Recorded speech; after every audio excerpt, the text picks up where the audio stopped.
Hello guys and welcome back to our channel International Mentor. So हम आज third part cover करेंगे of the first chapter nature and purpose of business.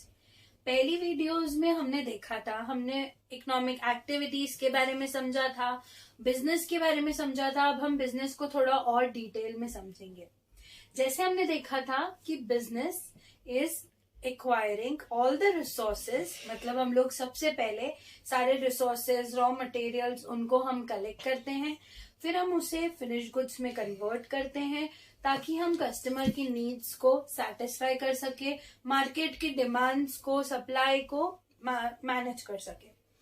So continuing with the business objectives. So basically there are three types of business objectives. First is economic objective, then social objectives and then human or personal objectives. तो हम लोग अब obviously हम लोग सबसे पहले economic objective अगर हम देखते हैं तो हमारे सामने सबसे पहला वर्ड आता है इकोनॉमिक।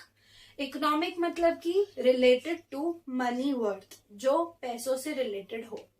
अगर हम लोग किसी भी बिजनेस को स्टार्ट करते हैं तो हम लोग एक्सपेक्ट करेंगे कि उसमें हम लोगों को काफी अच्छा प्रॉफिट हो।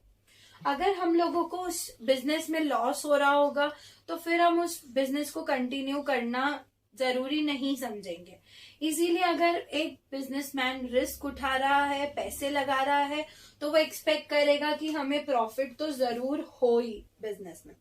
अगर हम लोगों को प्रॉफिट होता है हमारे बिजनेस में तो हमारी कंपनी ग्रोथ करती है। मतलब कि आज हम लोगों ने 1 करोड़ लगाए सपोज बिजनेस में, कल हम 2 लगाएंगे, फिर 5 लगाएंगे, फिर 10 करोड़ लगाएंगे। तो धीरे धीरे जितना ज्यादा प्रॉफिट हमारी कंपनी को होगा, जितना ज्यादा गुडविल हमारी कंपनी कमाएगी मार्केट से, उतनी ज्यादा हमारी कंपनी ग्रो कर पाएगी। अगर हमारी कंपनी ग्रो करेगी तो हम लोग लॉन्ग टर्म मतलब लंबे समय तक सरवाइव कर पाएंगे मार्केट में। सो अगर बिजनेस ऑब्जेक्टिव, अगर हम बिजनेस को खोलते हैं तो हम लोग जो सबसे मेन ऑब्जेक्टिव हमारा होता है इकोनॉमिक ऑब्जेक्टिव, उसमें हम इन 3 चीजों को हमेशा देखते हैं कि हमारा बिजनेस लॉन्ग टर्म तक सरवाइव करे, अच्छा प्रॉफिट बनाए और हमारी कंपनी की ग्रोथ हो। So coming up next to the social objectives. अभी हम लोगों ने सारे इकोनॉमिक ऑब्जेक्टिव्स पढ़े, जिसमें हम लोगों ने ये देखा कि मनी, वेल्थ क्रिएशन और प्रॉफिट कितना ज्यादा इम्पोर्टेंट है हमारे बिजनेस को। लेकिन क्या सिर्फ प्रॉफिट पर ही हम लोग बिजनेस को चलाएंगे? क्या हम सोसाइटी से, जहां से हम लोग रॉ मटेरियल्स, रिसोर्सेज ले रहे हैं, हम उनके बारे में नहीं सोचेंगे? तो अब इन सब चीजों के बारे में हम देखेंगे सोशल ऑब्जेक्टिव्स में। जैसे कि हम लोग रॉ मटेरियल्स और अदर रिसोर्सेज, जैसे ह्यूमन रिसोर्सेज, बहुत सारे रिसोर्सेज हम सोसाइटी से ही लेते हैं, तो कहीं ना कहीं हमें सोशल वेलफेयर भी उतना ही इम्पोर्टेंट होता है करना। जैसे कि डिजायर्ड क्वालिटी ऑफ प्रोडक्ट देना कस्टमर को। जैसे हम लोगों ने कस्टमर को प्रॉमिस किया है उनकी नीड्स को सेटिस्फाई करने के लिए, और जो कस्टमर है वो ultimate king of the market है, जो हमारे डिमांड और सप्लाई को मैनेज करता है। अगर कस्टमर हमारे प्रोडक्ट को लाइक करेगा, वो सेटिस्फाई फील करेगा, तो ही वो हमारे, और अगर हम उन्हें डिजायर्ड क्वालिटी प्रोवाइड करेंगे तो ही वो हमारी क्वालिटी से, हमारे प्रोडक्ट से सेटिस्फाई होके हमारी कंपनी की ग्रोथ करवाएगा। तो जितना ज्यादा इम्पोर्टेंट हमारे लिए इकोनॉमिक ऑब्जेक्टिव है, उससे कई ज्यादा गुना हमारे लिए इम्पोर्टेंट सोशल ऑब्जेक्टिव है, क्योंकि कस्टमर जो होता है वो किंग ऑफ द मार्केट होता है, उसी पर हमारा पूरी कंपनी निर्भर है। जैसे कि डिजायर्ड क्वालिटी देना, अनफेयर ट्रेड प्रैक्टिसेस, मतलब कि जो हम लोगों ने कोई मिलावट नहीं करना, जो प्रोडक्ट है उसको बहुत ही प्योरिटी के साथ एक अच्छी क्वालिटी प्रोवाइड करना। एम्प्लॉयमेंट जनरेशन, अगर हम लोग इतनी बड़ी कंपनी सेटअप कर रहे हैं तो कहीं ना कहीं वो हमारी इकोनॉमी में भी कंट्रीब्यूट करेगा। तो जितने ज्यादा लोगों को हम एम्प्लॉयमेंट देंगे, उतना ज्यादा हमारे जो लोग हैं वो पैसा कमा पाएंगे, परचेजिंग पावर बढ़ पाएगी लोगों की, और हमारी इकोनॉमी अच्छी होगी। So this would be a very important point that अगर हम लोग एक अच्छी कंपनी या अच्छा बिजनेस सेटअप कर रहे हैं तो हमें एम्प्लॉयमेंट जनरेशन को भी ध्यान रखते हुए करना चाहिए। फिर सोशल सर्विस, कि हम लोग सोशल वेलफेयर करें, सोसाइटी में डेवलपमेंट में कंट्रीब्यूट करें, प्रॉपर टैक्सेस पे करें, सोशल सर्विसेज दें, सब चीजें, ये सब हमारी सोशल ऑब्जेक्टिव्स में आती हैं। देन अवॉइडेंस ऑफ पोल्यूशन, जैसे कि अगर हमारी जो इंडस्ट्री है वो किसी वाटर प्लांट के पास में जुड़ी हुई है और हम लोग सारी जितना भी वेस्ट प्रोडक्ट्स हैं वो सारे वाटर में लीकेज कर रहे हैं, तो कहीं ना कहीं this will lead to water pollution और soil pollution, land pollution and all these things. अगर हम लोग जो हार्मफुल गैसेस हैं वो इन्वायरमेंट में लीक कर रहे हैं तो वो this will lead to air pollution. So हम लोगों को सोसाइटी का भी ध्यान रखते हुए अवॉइडेंस ऑफ पोल्यूशन को भी हमें फोकस करना चाहिए। इसलिए आप लोगों ने ये चीज नोटिस करी होगी कि जो आजकल की इंडस्ट्रीज है, जो इंडस्ट्रियल एरिया है, वो रेसिडेंशियल एरिया से काफी दूर बनता है, क्योंकि रेसिडेंशियल एरिया में जो लोग होए उन्हें उसका इफेक्ट ना होए। Then coming up to human और पर्सनल ऑब्जेक्टिव्स, इसका मतलब होता है कि अच्छी वर्किंग कंडीशंस देना। जो लोग हमारी कंपनी में काम कर रहे हैं उन्हें भी हमें सेटिस्फाइड रखना पड़ेगा। ऐसे नहीं कि हमने बहुत सारा उनसे काम करवा दिया, उन्हें हमें टाइम टू टाइम सैलरी नहीं दी, टाइम टू टाइम हमें जो भी उनकी जो रिक्वायरमेंट्स है, उनकी नीड्स है एम्प्लॉय की पूरी नहीं की, तो कहीं ना कहीं उनसे ही हमारी कंपनी चल रही है। वो दिल लगाकर, मन लगाकर हमारी कंपनी में काम नहीं करेंगे और अल्टीमेटली डिजायर्ड प्रोडक्ट जो होगा वो क्रिएट नहीं कर पाएंगे। इसलिए जो एम्प्लॉय है उन्हें अच्छी वर्किंग कंडीशंस प्रोवाइड करना, सेफ्टी प्रोवाइड करना, सेटिस्फैक्टरी सैलरी प्रोवाइड करना, अच्छी सैलरी देना कि जितना उनने काम किया है उतना डिजायर्ड सैलरी भी उन्हें दी जाए, ना ज्यादा कम ना ज्यादा बहुत ज्यादा। देन पर्सनल ग्रोथ, कंपनी में बहुत सारी अच्छी कंपनीज में ट्रेनिंग्स प्रोवाइड होती हैं, ट्रेनिंग्स एंड डेवलपमेंट प्रोवाइड होती है, जिसके कारण जो हमारे एम्प्लॉय हैं उनका पर्सनल ग्रोथ होता है। वो लोग और ज्यादा चीजें सीखते हैं और उन्हें ये चीज लगती है कि कहीं ना कहीं हम इस कंपनी में आकर खुद का ही बेनिफिट कर रहे हैं, हमारी इस कंपनी में ग्रोथ ही होएगी। So personal growth is very important for an employ. Then special benefits देना, जैसे कि अलग अलग पर्क्विट्स होते हैं, बोनसेस होते हैं, ये सब भी हम लोग अगर उनको एम्प्लॉयज को प्रोवाइड करते हैं तो वो कहीं ना कहीं ज्यादा से ज्यादा अट्रैक्ट होंगे हमारी कंपनी के लिए और ज्यादा अच्छा काम करेंगे और हमारी कंपनी फिर अल्टीमेटली आ जाएगी economic. After covering all the objectives of a business, now we will study the importance of role of a profit in a business. So जो प्रॉफिट है वो एक बहुत इम्पोर्टेंट रोल प्ले करता है हमारे बिजनेस में। जैसे कि 5 चीजें हैं हम देखेंगे, उसके कारण एक प्रॉफिट होना और प्रॉफिट बनाना एक बिजनेस में बहुत इम्पोर्टेंट होता है। जैसे कि सर्वाइवल, जैसे मैंने अभी आप लोगों को बताया कि जब तक ये कंपनी एक अच्छा प्रॉफिट नहीं कमा पाएगी वो ग्रो नहीं कर पाएगी और हेंस कि वो एक लॉन्ग टाइम तक सरवाइव भी नहीं कर पाएगी। तो profit is directly related to the survival of a company for a long term. Then expansion and growth, अगर हमारी बिजनेस में अगर हम लोगों ने 1 करोड़ रुपए लगाए हैं और उससे हमें प्रॉफिट हुआ, सपोज फिर हम लोग नेक्स्ट टाइम 2 करोड़ लगाते हैं, फिर हम लोग 5 करोड़ लगाते हैं, फिर हम लोग 10 करोड़ लगाते हैं, तो कहीं ना कहीं हमारी कंपनी भी एक्सपांड करेगी, ग्रो करेगी। हम लोग और वेराइटीज ऑफ प्रोडक्ट्स उसमें डाल सकते हैं, अलग अलग चीजें हमारी इनोवेट कर सकते हैं बिजनेस के अंदर। तो कहीं ना कहीं profit is directly related to the growth and expansion of a business. Then profit जो होता है उसे हम index of performance, index of performance, I am repeating that again, this is known as index of performance, क्योंकि अगर हमारी company अच्छा profit बनाएगी, हमारी कहीं ना कहीं मार्केट में बहुत अच्छी गुडविल होएगी और कहीं ना कहीं that would directly reflect our performance in the market, हमारी परफॉर्मेंस को रिफ्लेक्ट करेगी और हमारी कंपनी की एफिशिएंसी बताएगी कि किस तरीके से हम लोग रिसोर्सेज को कैसे स्मार्टली, कैसे वाइजली यूज कर कस्टमर्स को कैसे सेटिस्फाई कर रहे हैं। तो कहीं ना कहीं प्रॉफिट जो है उसको हम परफॉर्मेंस और एफिशिएंसी से भी रिलेट करते हैं। देन जो प्रॉफिट होता है वो हमारा रिवॉर्ड होता है रिस्क बियरिंग पे। जैसे कि बिजनेसमैन जितना ज्यादा रिस्क लेगा उतना ज्यादा ही उसको प्रॉफिट मिलेगा, इसलिए प्रॉफिट को हम कहते हैं कि जितना हम लोग रिस्क बियर कर सकते हैं उतना ज्यादा हमें प्रॉफिट होगा। Then profit is also directly related to helping to gain goodwill. कहीं ना कहीं अगर हमारी कंपनी अच्छी प्रॉफिट कमाएगी, अच्छा ग्रो करेगी, अच्छी और लॉन्ग टर्म तक सरवाइव करेगी, तो कहीं ना कहीं वो गुडविल कस्टमर्स के दिमाग में भी हमारे लिए बन जाएगी कि ये तो बहुत अच्छी कंपनी है, ये कितने सालों से एक अच्छा टर्नओवर, एक अच्छा प्रॉफिट कमा रही है। तो कहीं ना कहीं वो गुडविल हमारे कंपनी की हमेशा वो बनी रहेगी। इसीलिए profit is also directly related to the goodwill of the company. Business activities are those activities which are carried in a business. ऐसी एक्टिविटीज जो बिजनेस कैरी आउट करने में हेल्प करती हैं, जो एक्टिविटीज बिजनेस में होती हैं, उन्हें हम बिजनेस एक्टिविटीज कहते हैं। ये फर्दर दो पार्ट्स में डिवाइडेड है which our industry and commerce. Industry में बेसिकली हम रॉ मटेरियल्स लेकर आते हैं, उन्हें मैन्युफैक्चर करते हैं।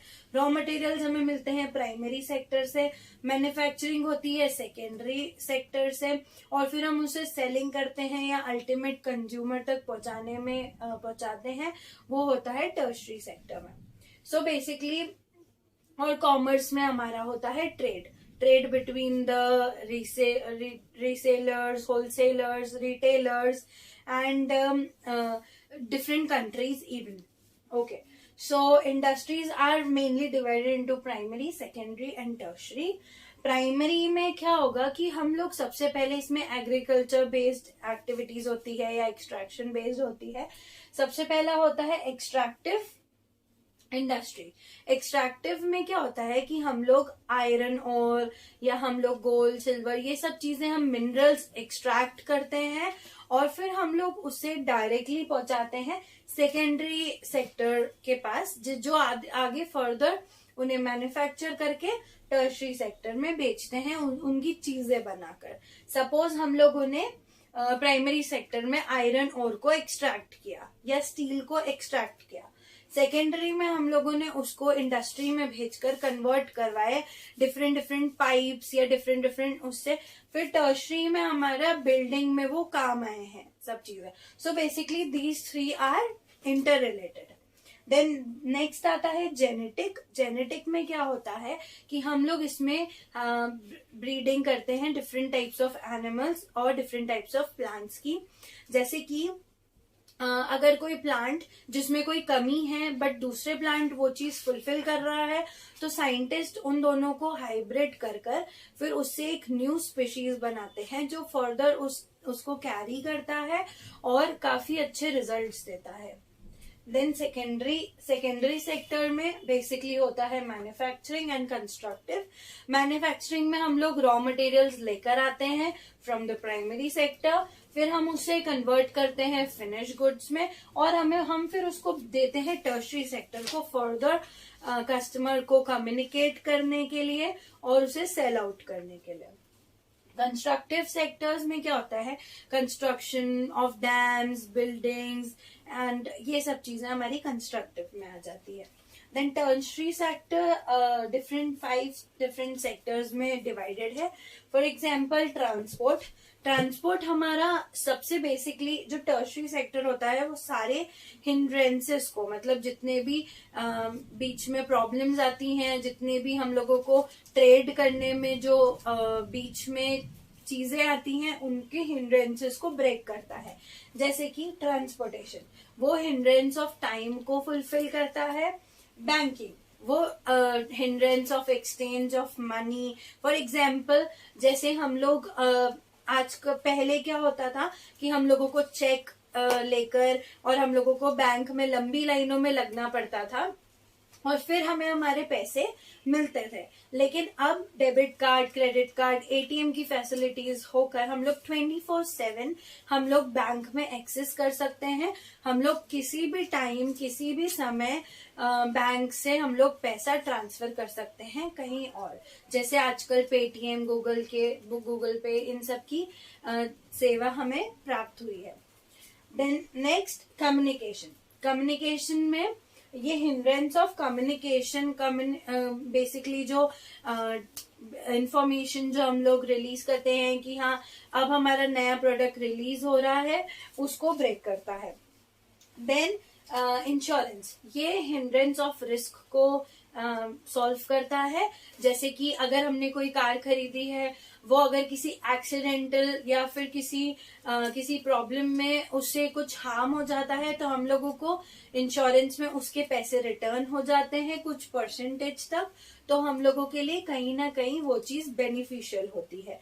जैसे अगर हमने कोई एक बिजनेस स्टार्ट किया और हमने उसका इंश्योरेंस करा दिया, तो सपोज अगर लॉस बाय फायर या लॉस बाय कुछ भी होता है बिजनेस में, तो कहीं ना कहीं कुछ परसेंटेज ऑफ मनी हम लोगों को थ्रू इंश्योरेंस हमें रिस्क अमाउंट रिटर्न आ जाता है।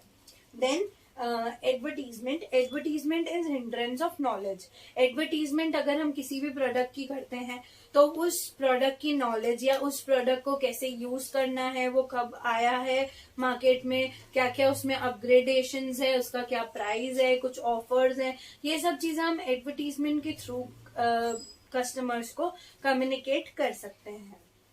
देन ट्रेड, अब हम ट्रेड पर आते हैं। Trade basically is a type of business जिसमें हम फिनिश गुड्स को बेचते हैं अल्टीमेट यूजर्स को, या अल्टीमेट शॉपकीपर्स, रिटेलर्स, होलसेलर्स जो आगे उन्हें सेल कर सके। तो ट्रेड बेसिकली दो टाइप्स में होता है, इंटरनल और एक्सटर्नल। और जो कॉमर्स होता है वो दो टाइप्स में डिवाइडेड है। पहला है ट्रेड, नेक्स्ट है aids to trade. Aids means help which helps in trading. So basically जो ट्रेड है वो दो पार्ट्स में है, इंटरनल और एक्सटर्नल। इंटरनल ट्रेड वो होता है जो ज्योग्राफिकल बाउंड्री के अंदर होता है, और एक्सटर्नल ट्रेड जो ज्योग्राफिकल बाउंड्री के आउटसाइड होता है। इंटरनल ट्रेड में दो डीलर्स आ जाते हैं। सबसे पहला होता है रिटेलर, सेकेंड होता है होलसेलर। जो यहाँ पे गुड्स, जो सेकेंडरी सेक्टर में हमारी गुड्स मैन्युफैक्चर हुई थी इन द मैन्युफैक्चरिंग फील्ड, वो गुड्स हमारी डायरेक्टली जाती है होलसेलर के पास। जो होलसेलर होता है वो खरीदता है गुड्स हमारा मैन्युफैक्चरर से, देन वो आगे फर्दर रिटेलर्स को देता है, फिर वो छोटे छोटे क्वांटिटी में कस्टमर को एक वेराइटी ऑफ प्रोडक्ट्स ऑफर करते हैं। देन आता है एक्सटर्नल। एक्सटर्नल में बेसिकली तीन चीजें आ जाती हैं, एक्सपोर्ट, इंपोर्ट और एंट्रीपोर्ट। एक्सपोर्ट मतलब क्या होता है कि एक देश से दूसरी जगह एक्सपोर्ट करना गुड्स। जैसे इंडिया से, अगर इंडिया में कोई चीज सस्ती मिल रही है, सपोज वो अमेरिका ने बुलाई, तो डायरेक्टली इंडिया की चीज एक्सपोर्ट होएगी अमेरिका। और इंपोर्ट मतलब क्या होता है कि बाहर के देश से, बाहर की ज्योग्राफिकल बाउंड्री से हमें हमारे देश में बुलाना। जैसे कि अगर कोई स्पेशल वैरायटी ऑफ फ्रूट है, वो हमारी कंट्री में नहीं मिलता है, तो हम उसे इंपोर्ट करेंगे through different countries. Then and report मतलब क्या होता है, ये एक स्पेशल टाइप ऑफ ट्रेड होता है जिसके अंदर अगर हम लोगों को बताना नहीं होता है कि एक कंट्री से दूसरी कंट्री में बाहर के बाहर ही हम उसमें ट्रेड कर देते हैं। जैसे कि फॉर एग्जाम्पल चाइना को अपने प्रोडक्ट्स सपोज अमेरिका को नहीं देने, तो वो क्या करेगा कि सबसे पहले ये है चाइना, ये है इंडिया और ये है अमेरिका। अब चाइना को अपने प्रोडक्ट्स अमेरिका को नहीं देने हैं, तो वो उससे, लेकिन अमेरिका की फ्रेंडशिप इंडिया से है, तो इंडिया क्या करेगी, चाइना से प्रोडक्ट्स लेकर डायरेक्टली अमेरिका को दे देगी और बीच में प्रॉफिट रख लेगी। तो इस प्रोसेस को हम एंड रिपोर्ट बोलते हैं, जिसमें अगर ये दोनों ट्रेड नहीं कर सकते, लेकिन एक ट्रायंगल के फॉर्म में ट्रेड हो सकता है, तो वो एंड रिपोर्ट से पॉसिबल हो सकता है। एड्स टू ट्रेड, ये जो हम लोग ट्रेड कर रहे हैं उसमें जो हेल्पर्स को बोलते हैं aids to trade. For example अगर हम लोगों को ट्रेड करना है, तो transportation plays a very very very crucial role, because अगर एक जगह पर goods and services, goods manufacture हुई है, लेकिन वो चीज अगर कहीं दूसरी जगह पर या मार्केट में प्रॉपर टाइम पर और प्रॉपरली डिमांड और सप्लाई को बैलेंस करते हुए नहीं पहुंचेगी, तो हमारा गुड्स बनाने का फिर क्या फायदा। इसीलिए ट्रांसपोर्टेशन हेल्प करता है ये जो सेकेंडरी सेक्टर है वो गुड्स को ट्रांसफर करने टर्शरी सेक्टर तक, ताकि वो अल्टीमेट यूजर्स तक पहुंच जाए।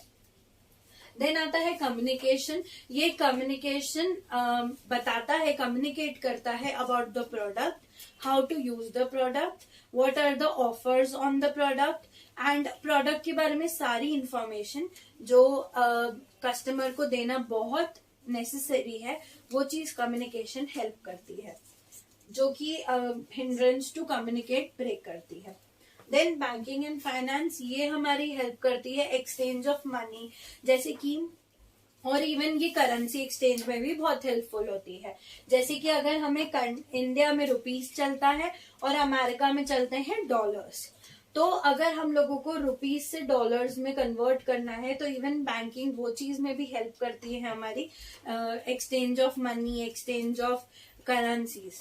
देन इंश्योरेंस प्रोवाइड करता है।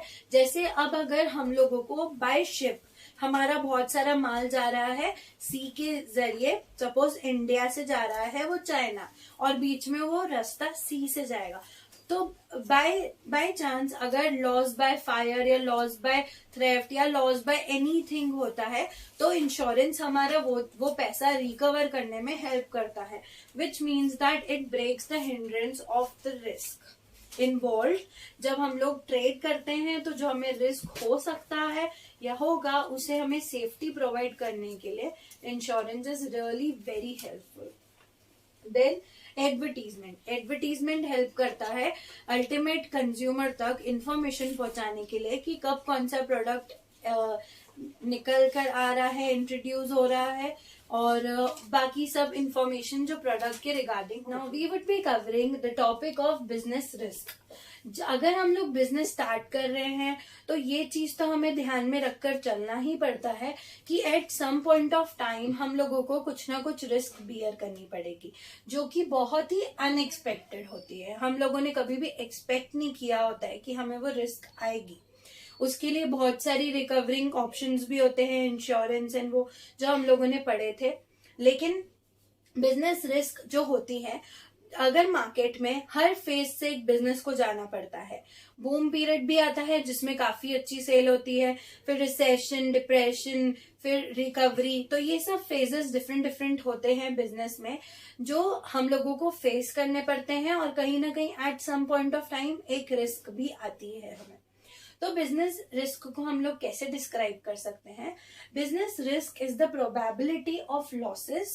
ये एक प्रोबेबिलिटी होती है कि अगर हम लोग इतना पैसा लगा रहे हैं, अगर हम ज्यादा मार्जिन लेकर चलेंगे, ज्यादा कैपिटल लेके चलेंगे, तो हमें रिस्क भी उतनी होगी। अगर हम कम कैपिटल का बिजनेस खोलेंगे, लार्ज स्केल नहीं बिजनेस खोलेंगे, तो हमें कम रिस्क झेलना पड़ेगा। देन ये बहुत अनसर्टन रहता है, कोई भी बिजनेस नहीं चाहेगा कि हम लोगों को रिस्क होए, इसलिए ये चीज बहुत अनसर्टन रहती है। अनएक्सपेक्टेड इवेंट से हमें गुजरना पड़ता है, जैसे कि ये कॉजेज जो हम आगे डिटेल में पढ़ेंगे, जैसे कि नेचुरल कॉज, ह्यूमन कॉज, ये सब कॉजेज हम लोगों को पता नहीं होता है, ये बहुत अनएक्सपेक्टेड वे में हमारे सामने आते हैं।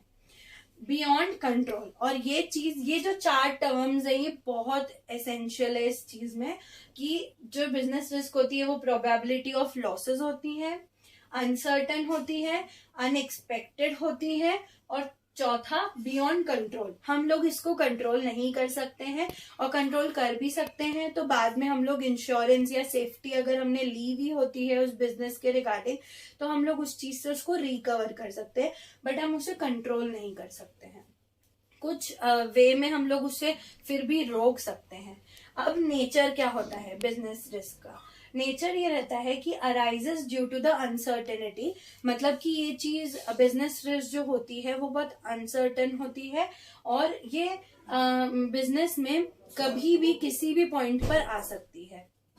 दूसरा, essential part of business and varies from business to business. ये जो रिस्क रहती है ये बिजनेस टू बिजनेस वेरी करती है। जैसे कि अब अगर एक चाय वाले का सपोज एक छोटा सा स्मॉल स्केल बिजनेस है, तो अगर उसे रिस्क होगी तो उसे इतने बड़े लेवल पर नहीं होगी, 5-10 हजार की हो सकती है। लेकिन अगर किसी बहुत बड़ी प्राइवेट कंपनी हमने खोली है जो कि लार्ज स्केल बिजनेस है, तो हम लोगों को उसमें इवन हजारों का, करोड़ों का नुकसान भी हो सकता है। Then it depends on the nature of size. जैसे मैंने आपको समझाया कि लार्ज स्केल, स्मॉल स्केल, जितना लार्ज अपना बिजनेस होगा, जितना लार्ज साइज अपना बिजनेस होगा, उतनी रिस्क भी कहीं ना कहीं हमें बियर करने के लिए रेडी रहना पड़ेगा। देन अगर हम रिस्क, अब इतनी सब चीजें हमने देखी कि अनसर्टेनिटी, ये सब, अब देखो कुछ ना कुछ अच्छा भी होगा, कुछ ना कुछ नेगेटिव भी होगा हमारे बिजनेस में। तो कहीं ना कहीं जो रिस्क है वो कहीं ना कहीं हमारे लिए कहीं ना कहीं बहुत अनसर्टेन है, बट हम लोगों को उसके बजाय, हम जितनी रिस्क उठाते हैं उसके बजाय हम लोगों को उतना प्रॉफिट भी मिलता है। तो कहीं ना कहीं पॉजिटिव थिंग जो हमारे सामने आती है वो होती है profit. Profit is the reward. जो प्रॉफिट होता है वो मेन हमें रिवॉर्ड मिलता है कि हम लोग कितनी रिस्क बियर कर सकते हैं, उतना ही हमें उससे ज्यादा प्रॉफिट होता है। अब हम देखते हैं, ये हमने समझा कि बिजनेस रिस्क होती क्यों है और उसमें होता क्या है। अब हम पढ़ेंगे कि कॉजेस, कि किन चीजों की वजह से, किन कारणों की वजह से हम लोगों को बिजनेस रिस्क हो सकती है। सबसे पहला है नेचुरल कॉज। नेचुरल कॉज में क्या होगा, जैसे कि नेचुरल कैलामिटी जो हमारे कंट्रोल में बिल्कुल भी नहीं है, जैसे फ्लड, अर्थक्वेक। अब हम लोगों ने एक बहुत बड़ी फैक्ट्री बनाई, लेकिन अचानक से बहुत ज्यादा बड़े मतलब स्केल पे हमें अर्थक्वेक आ गया, तो कहीं ना कहीं हम लोगों को और हमारी फैक्ट्री में बहुत डैमेजेस हुआ। तो कहीं ना कहीं ये चीज हमारे कंट्रोल में नहीं थी, बियॉन्ड कंट्रोल थी। तो उसी वजह से हम लोगों को नेचुरल कॉज एक बहुत बड़ा रीजन है बिजनेस रिस्क का। Then coming up to human cause. Human cause मतलब कि ये लोगों की केयरलेसनेस की वजह से, या थ्रेफ्ट की वजह से, या फ्रॉड की वजह से, बिजनेस में चोरी हो जाने की वजह से, ये सब चीजों के कारण भी हमें रिस्क हो सकती है। कि हम लोगों ने सपोज एक कोई नौकर है, उसे हमने बोला कि आप प्रॉपरली चाबी लगा कर आना, बट वो प्रॉपरली लग नहीं पाई, या फिर किसी ने चोरी करने वाले ने उसे तोड़कर हमारे बिजनेस से बहुत कुछ चुरा लिया, तो कहीं ना कहीं वो ह्यूमन कॉजेज में आ सकता है। Then coming up to economic cause. अब इकोनॉमिक कॉज मतलब कि जो इकोनॉमी में चेंजेस आते हैं उन्हें हम इकोनॉमिक कॉज बोलते हैं। जैसे कि अभी अचानक से मार्केट कंडीशंस में एकदम चेंजेस आए, कि अपग्रेडेशन ऑफ टेक्नोलॉजी आ गई। अब जैसे पहले नोकिया के छोटे कीपैड फोन्स चलते थे, लेकिन जैसे ही ओप्पो, वीवो, ये सब जो चाइना ब्रांड्स है, उन लोगों ने एक स्मार्टफोन निकाला टच स्क्रीन वाला, तो ज्यादातर जो एजुकेटेड लोग थे वो लोग उस चीज में शिफ्ट हो गए। तो कहीं ना कहीं नोकिया को एक इकोनॉमिक कॉज के कारण बिजनेस रिस्क हुआ, क्योंकि लोग फिर उस चीज को नहीं इतना पसंद कर रहे थे। Then coming up to physical cause. Physical cause में क्या होगा कि ओल्ड टेक्नोलॉजी यूज कर रहे हैं, या अब आउटडेटेड डिफेक्ट्स आ रहे हैं हमारे प्रोडक्ट में। वही सेम चीज, जैसे कि फोन में जो कीपैड वाला फोन है वो आजकल इतना नहीं यूज में आता है, तो कहीं ना कहीं वो ओल्ड टेक्नोलॉजी एक आउटडेटेड चीज हो गई हमारे मार्केट के लिए, तो वो कहीं ना कहीं इतना हम लोगों को प्रॉफिट नहीं देगी। हमें चेंज होना पड़ेगा टेक्नोलॉजी और मार्केट और इकोनॉमी के हिसाब से। सो जो सबसे मेन चीज, अगर हम इस टॉपिक का कंक्लूजन करते हैं, इस चैप्टर का कंक्लूजन देते हैं, तो यही है कि कस्टमर जो होता है वो किंग ऑफ द मार्केट होता है। हम लोग अगर जितना ज्यादा उसे जितने लेवल पर सेटिस्फाई करते हैं, जितना हम लोग मार्केट के हिसाब से चेंजेस लाते हैं, जितना अपडेटेड होकर बेस्ट चीज देते हैं कस्टमर को, तो हमारा बिजनेस हमेशा प्रॉफिट और तरक्की पे रहेगा, ग्रो करेगा। So thank you everyone. So we are ending this chapter 1 of business studies. So please like, share and subscribe my video. And for more videos, you can just press the bell button and we would be continuing for the next chapters.